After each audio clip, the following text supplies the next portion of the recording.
Keto and intermittent fasting, one of the biggest diet trends you hear people talking about nowadays. But do you get autophagy on the keto diet? Check out this video about autophagy and ketosis. Both autophagy and ketosis, they support each other, but they're not always mutually inclusive. You can be in ketosis without activating autophagy, and you can have autophagy without being in ketosis. Wait a minute. The thing is that in most circumstances, you see them happening at the same time, but they don't have to be happening simultaneously. Autophagy is the process of recycling old worn-out cells during fasting and starvation. It's an important component of anti-aging and longevity seen in caloric restriction. Fasting is the most effective way of increasing autophagy. Ketosis is the metabolic state of high ketone production and utilization. It happens when your body's glycogen stores are depleted and the liver produces ketones that substitute glucose. You can be in ketosis while fasting or when eating a low-carb ketogenic diet. Autophagy gets activated under energy deprivation caused by amino acid deficiency, glucose restriction, fasting, exercise, and thermoregulation. In the metabolism,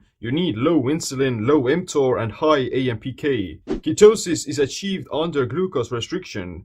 The primary mechanism that leads to the creation of ketone bodies is liver glycogen depletion and carbohydrate deficiencies. Protein can also contribute to carbohydrate synthesis through gluconeogenesis, but it's secondary and doesn't affect ketosis that much. For that, you don't necessarily need low insulin or low mTOR, although it tends to happen. You can be in ketosis with high levels of mTOR and high levels of insulin because of having consumed something that's rich in protein and calories. It's going to maintain nutritional ketosis, but it will interfere with the autophagy process because of the nutrient signaling load of higher mTOR. Autophagy, on the other hand, doesn't require ketosis because you can fast for up to 3 to 5 days without entering into ketosis and staying in the sugar burning zone. Disappointed!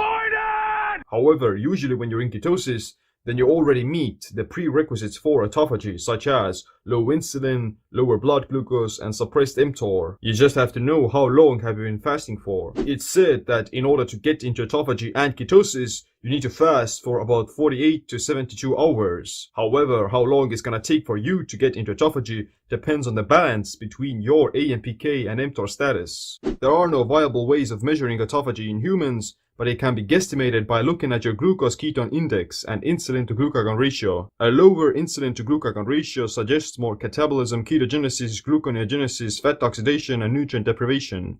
A higher insulin-to-glucagon ratio suggests more anabolism, higher insulin, elevated blood sugar, and nutrient storage. The glucose-ketone index reflects an estimated insulin-glucagon ratio, with a lower score indicating higher ketosis and more AMPK, and usually a lower score will indicate more autophagy.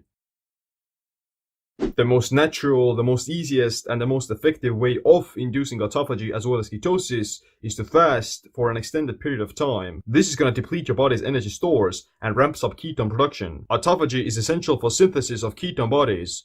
Autophagy deficient mice have decreased production of ketones by the liver. Without adequate autophagy, you'll stay more in the sugar burning zone. Ketosis promotes brain macroautophagy by activating SIRT1. Ketone bodies also stimulate chaperone-mediated autophagy, or CMA, which targets only specific amino acids and other substrates. Beta-hydroxybutyrate and other ketones tend to be high during fasting and starvation, but they're also elevated when eating the ketogenic diet.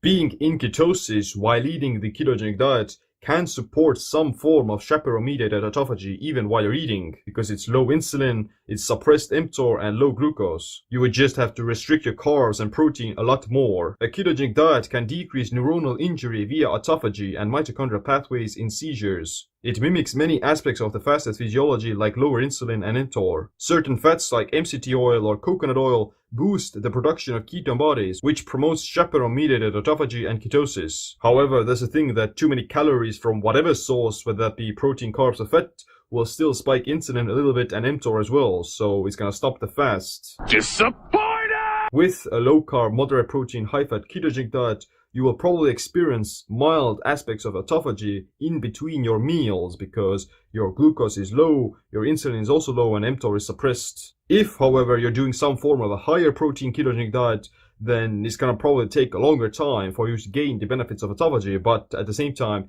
you will experience those benefits faster because you don't have that much glycogen to burn through.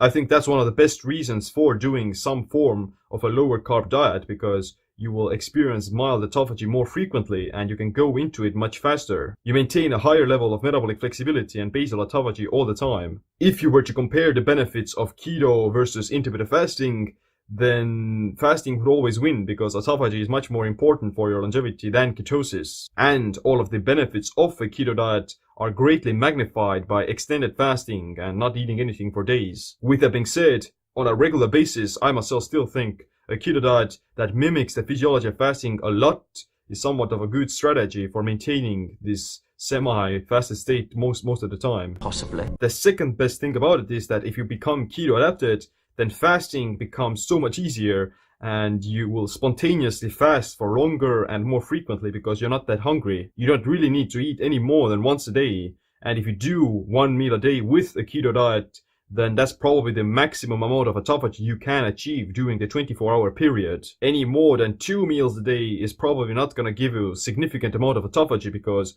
you're eating too frequently, and even keto is not going to save you from that. So in any case, 2 meals a day would be the minimum, and 1 meal a day with keto is probably the most optimal way of going about it. Other things that will help to speed up the process are physical exercise, resistance training, caloric restriction, consuming some autophagic compounds and foods, heat saunas, cold exposure, and other cool stuff. If you want to know how to optimize autophagy with intermittent fasting, optimal nutrition, food combining, and meal timing, then check out my book, Metabolic Autophagy.